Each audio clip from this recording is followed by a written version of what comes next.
My wife said, "The kids and I are leaving. Don't try to find us." I responded, "Okay." Then I activated the GPS trackers on the going-away gifts I bought them.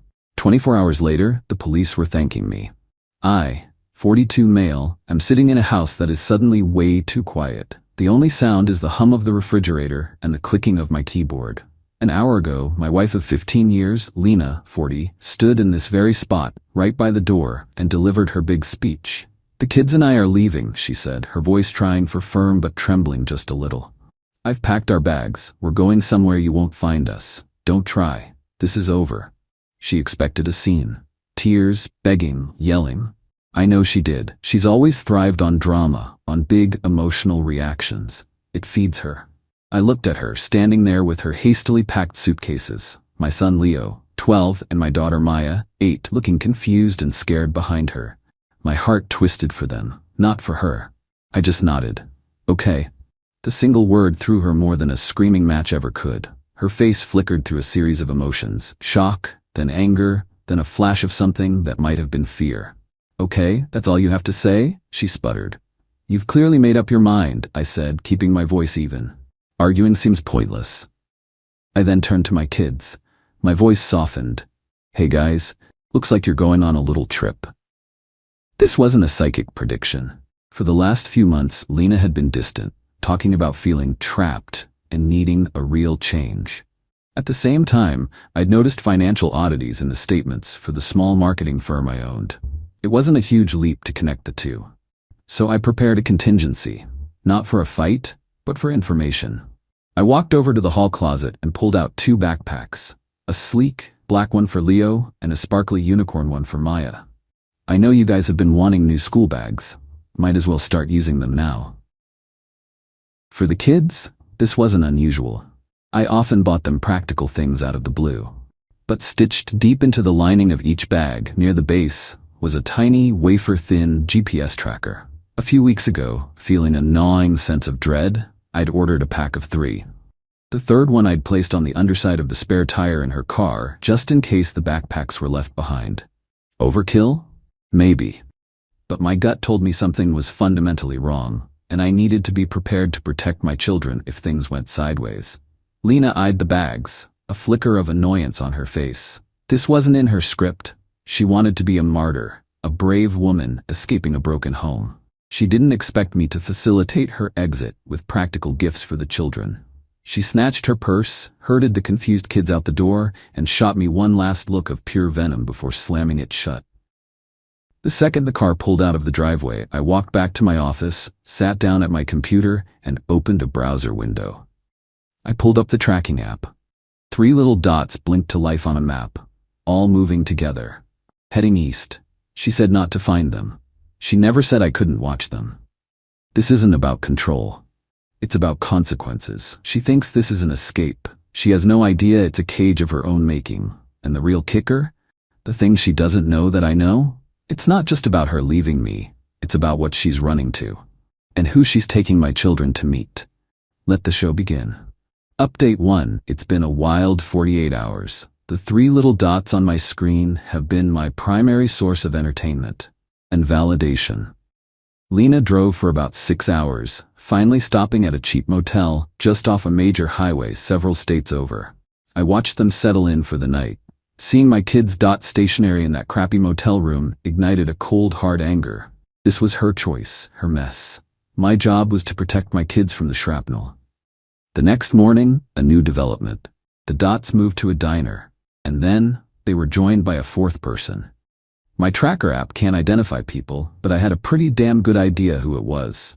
Let's call him Darren, 45. Darren is, or rather was, my business partner. For the last 2 years, I'd suspected money was trickling out of the company. I'd been quietly compiling evidence, spreadsheets, transaction logs, questionable invoices. I had a mountain of data, but I was missing the final piece.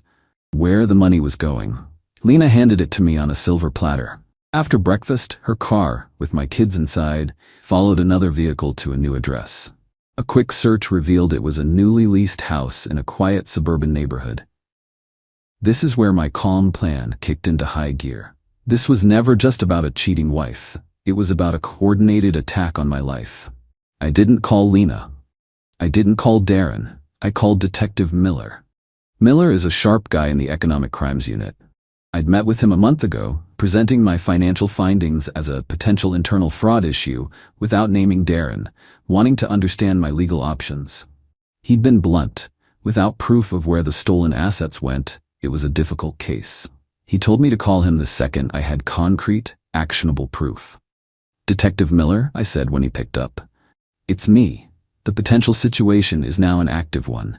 I have a name, bank records, and, as of 20 minutes ago, an address where the stolen funds are likely being used." I explained that my wife had taken my children across state lines without my consent and was now cohabitating with the man I believed had been embezzling from me. I told him the address. The police don't just act on your word and an app. Miller was professional but cautious. "Sir, I understand your distress. But parental kidnapping claims are complex, and a GPS dot isn't enough to raid a house. However, the financial crime aspect is something we can act on. Email me everything you have. I'll have to coordinate with the local PD in that jurisdiction. This will take some time. Do not go there. Do not contact them. Let us do our work." The next 24 hours were agonizing. I hired a family law attorney, a shark named Helen, and gave her the entire story. She immediately started drafting an emergency custody petition. Around 8 p.m. tonight, my phone finally rang. It was Miller. "Okay," he said. "Your file was incredibly thorough. Local PD sent a car for a welfare check on the kids, standard procedure based on your report of parental abduction. When your wife answered the door, they saw my primary suspect, Darren, in the living room. That was enough to confirm his location." He explained they didn't arrest him on the spot. They waited. An hour later, Darren left the house alone in his car, and they pulled him over and took him into custody on the fraud and embezzlement warrant. Miller said Darren was completely blindsided. As for my kids, Miller said the local officers described the situation as tense. Lena was hysterical, screaming that I was a monster. The officers determined that removing the children from a volatile environment with a non-guardian present, now that Darren was arrested, was in their best interest. They were taken to a local child services center. "She didn't ask for a lawyer," Miller told me. "She kept screaming for Darren. She's building a narrative that you fabricated all this to get back at her for leaving. You were one step ahead the whole time, weren't you?" "I just pay attention to the details, detective," I replied. "I'm in my car now. I've been driving for 4 hours. I should be there to pick up Leo and Maya in another 2. I packed their favorite snacks, their pillows, and the dog, who's been whining in the back seat, confused about why half his pack disappeared. I feel hollow, but clear. The part of me that might have mourned my marriage died a long time ago. All that's left is a father, and that father is going to get his kids." Update 2. It's been 2 weeks since I drove through the night. Seeing my kids in that sterile government building, that image is burned into my brain. Maya just buried her face in my jacket and sobbed. Leo tried to be brave, but he was trembling. "I'm sorry, Dad," he whispered. "He's a kid. He has nothing to be sorry for." Step 1 was getting them home. Step 2 was reestablishing security. Step 3 is dealing with the architects of this mess. Darren is out on bail, his assets frozen. His lawyer knows the evidence against him is overwhelming. The trial is months away, but his career is over. Lena is the real piece of work. The entitlement is breathtaking. After being questioned and released, she started blowing up my phone. I finally answered, putting it on speaker while I made the kids mac and cheese. "You bastard," she shrieked. "You had him arrested. You humiliated me. You traumatized your children." I calmly stirred the cheese sauce. "Lena, did I traumatize the children? Or was it the person who ripped them from their home to go live with her boyfriend, a man who stole from their family?" "Darren is a good man," she insisted. "This is a misunderstanding you've cooked up because you can't stand to see me happy. You're trying to ruin our new life." Our new life. The delusion is astounding. "Lena, there is no our new life," I said flatly. "There is only Darren's future court date and our future custody hearing. I suggest you find a lawyer." Then I hung up. A few days later, my lawyer, Helen, filed the emergency custody petition. In the virtual hearing, we presented the police report and the timeline. The judge, seeing the evidence of parental abduction across state lines to cohabitate with an alleged felon, didn't hesitate. She granted me a temporary emergency custody order. For now, Lena has no visitation rights, pending a more thorough hearing. This is when the dirty tricks started. First, the anonymous CPS call alleging I was an alcoholic and the house was unsafe. I knew it was her. I calmly invited the social worker over. She found a clean house and 2 kids doing homework. I showed her the police report and the temporary custody order. The case was closed in an hour. The social worker gave me a weary smile. "We see this kind of retaliation a lot," she said. The real revenge, though, wasn't something I did. It was something Lena had already done. In the process of securing our home life, I started going through our shared electronics. Lena had been the one who set up the family's cloud accounts, our tablet logins, all of it. On the family iPad, which she'd wiped before she left, I initiated a data recovery process, telling Helen I was looking for any financial documents she might have stored. What I found was better. The recovery software pulled up fragments of deleted chats from a messaging app. Chats between Lena and Darren. It wasn't just an affair. It was a business plan. They discussed the embezzlement, debated how much they'd need. And then I found the message from Lena that made my blood run cold. Dated 3 months ago, she wrote to Darren, "He's not a fighter. Once I have the kids, he'll give me anything to see them again. The house, the business, all of it. He'll fund our new life and won't even know what hit him." I screenshotted everything and sent it to Helen. Her reply was a single word: checkmate. We now have a preliminary custody hearing scheduled for next month. Lena thinks this is a battle over who gets the kids on weekends. She has no idea she's walking into a legal massacre where her own words will be the primary weapon. She thought I was a resource to be drained. She's about to find out what happens when the well runs dry. Final update. It's been 6 months. The dust has settled, revealing a landscape permanently altered. The quiet in the house is different now. It's not the empty silence of absence, it's the peaceful hum of a new normal. The legal battles are over. As predicted, they were a massacre. At the custody hearing, Lena tried to paint me as a controlling, vindictive husband. Her lawyer, a clearly overwhelmed public defender, did his best. Then Helen presented her evidence, the police reports, the CPS call, and finally the printouts of the recovered chat logs. She read Lena's message about using the children as leverage aloud to the court. The judge's face was stone. Lena just crumbled. The final custody ruling was decisive. I was granted sole physical and legal custody.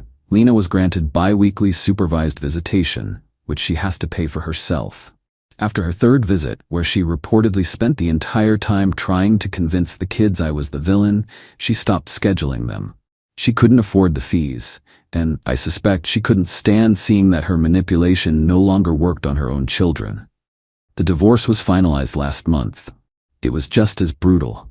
Her final, desperate play was to claim she was a victim of coercive control from Darren. It was a pathetic attempt to recast herself as a victim. It failed spectacularly. Darren, staring down a 10-year sentence, had taken a plea deal. To get a reduced sentence, he agreed to testify against his co-conspirator, Lena. He provided the prosecution with his own set of messages where Lena was the aggressive one, pushing him to take more money, calling him a coward when he got nervous. His testimony, corroborated by my evidence, painted a clear picture of her as the plan's architect. The judge was scathing. The house was protected. It was purchased by my company, an LLC I established years before the marriage, so it was never a marital asset. Due to her deplorable conspiracy to commit fraud against the marital estate, she was denied alimony. She walked away with her personal belongings and a 10-year-old car. She was also ordered to pay child support, a significant portion of her minimum wage income. Her new life with my money had vanished. As for the stolen $200,000, it's gone. Spent. The business insurance company is still giving me the runaround on my fidelity bond claim. They might cover a fraction of it eventually. It doesn't matter. The business is recovering because I'm working my ass off, not because of some easy payout. Life is better. It's strange to say, but it is. Without the constant tension of Lena's moods, the house is lighter.